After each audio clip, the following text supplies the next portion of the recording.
TDP Janasena ఉమ్మడి అభ్యర్థిగా బడేటి రాధాకృష్ణయ్యను అధిష్టానం ప్రకటించడంతో ఏలూరు టీడీపీ కార్యాలయం దగ్గర సందడి వాతావరణం నెలకొంది.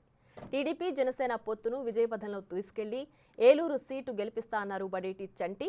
ఏలూరులో జన సైనికుల్ని కలుపుకు వెళుతూ ప్రజా సమస్యలపై మరింత పోరాటాన్ని చేస్తానన్నారు బడేటి చంటి. తన అన్నయ్య బడేటి బుజ్జి ఎమ్మెల్యేగా పనిచేసిన హయాంలో చేసిన అభివృద్ధి కార్యక్రమాలు తనను గెలిపిస్తాయంటున్న బడేటి చంటితో మా correspondent Sivasagar face to face. Eluru జిల్లా ఏలూరు టీడీపీ జనసేన ఉమ్మడి అభ్యర్థిగా బడేటి చంటిని నియమిస్తున్నట్లుగా నారా చంద్రబాబు ప్రకటించారు. మనతో బడేటి చంటి ఉన్నారు. సరే, ఏంటి ఏ విధంగా అనిపిస్తుంది? మిమ్మల్ని ఉమ్మడి పార్టీ అభ్యర్థిగా కూడా చంద్రబాబు ప్రకటించడం జరిగింది, ఎట్లా ఫీల్ అవుతున్నారు? తప్పనిసరిగా నా మీద ఏదైతే నమ్మకం ఉంచి మరి మా పార్టీ అధ్యక్షులు నారా చంద్రబాబు నాయుడు గారు కానీ అలాగే నారా లోకేష్ గారు కానీ తప్పనిసరిగా ఏదైతే కార్యకర్తలందరూ కూడా మొదటి నుంచి కూడా కష్టపడి పనిచేసాం. మేము కష్టపడే ఓడికి ప్రతిభ ఉన్న వాళ్ళకి తెలుగుదేశం పార్టీలో న్యాయం జరుగుద్దనటానికి నేనే నిదర్శనం. తప్పనిసరిగా అందరూ కూడా జన సైనికులు కూడా నాకు అందరూ కూడా సహకరిస్తున్నారు తప్పనిసరిగా. ఎందుకంటే ఎవరికైనా సరే ఒకరికే రావటం అనేది ఖాయం. తప్పనిసరిగా ఏదైతే మరి ప్రజలందరూ కూడా మేము ఏదైతే కష్టపడి తిరిగామో ప్రజలందరూ కూడా మా నమ్మకాన్ని వమ్ము చేయకుండా వాళ్ళందరూ కూడా నాకు సహకరించి ఏ సర్వే తీసినప్పటికీ కూడా బడేటి చంటి కరెక్టే ఏలూరు నియోజకవర్గానికని వాళ్ళ సర్వే రిపోర్ట్లు కూడా తీసుకోవడం జరిగింది.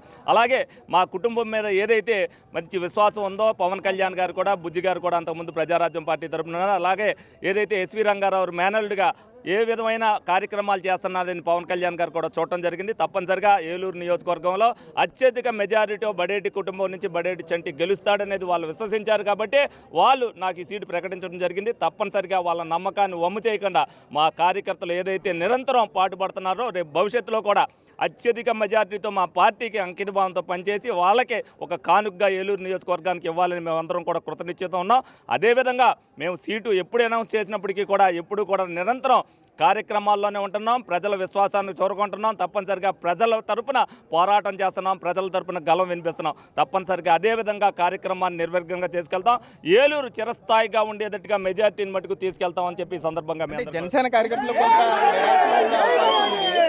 కాబట్టి జనసేన కార్యకర్తలకి ఏ విధమైన బలాన్ని ఇస్తారు? జనసేనకి ఏ విధమైన కార్యకర్తలు జన సైనికులకి ఏ విధమైన మనోధైర్యాన్ని కల్పిస్తారు? వారు కొంత నిరాశ. మేము ఎందుకనంటే ఉమ్మడి వేదిక ద్వారా ఆ రోజునే మేము చెప్పడం జరిగింది. వాళ్ళ మీటింగ్ కానీ మా మీటింగ్లో కానీ ఏదైతే మీరు ఇచ్చిన హామీలు మేము ఇచ్చిన హామీలు కానీ తప్పనిసరిగా నెరవేరుస్తామని చెప్పాం.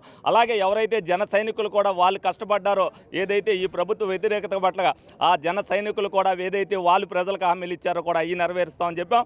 ఏదైతే కొంతమంది నాయకులు ఉన్నారు వాళ్ళని కూడా కలవటం జరుగుతుంది. అందరూ సంఘీభావంతో ఏదైతే జగన్మోహన్ రెడ్డి సాగనంపడానికి ప్రతి ఒక్కరు కూడా ఏదైతే కార్యాచరణ చేశామో ఇప్పుడు ఉమ్మడి కార్యాచరణ రూపేణ అందరినీ కూడా కలుపుకుని వెళ్ళి ప్రతి డివిజన్లో కూడా జన సైనికులు తెలుగుదేశం వేరు కాదు, ప్రతి ఓటు కూడా తెలుగుదేశం పార్టీకి పడాలి. అలాగే ఎక్కడైతే జనసేనకి ఇచ్చారో అక్కడ కూడా తెలుగుదేశం పార్టీ ఓటు పడాలి.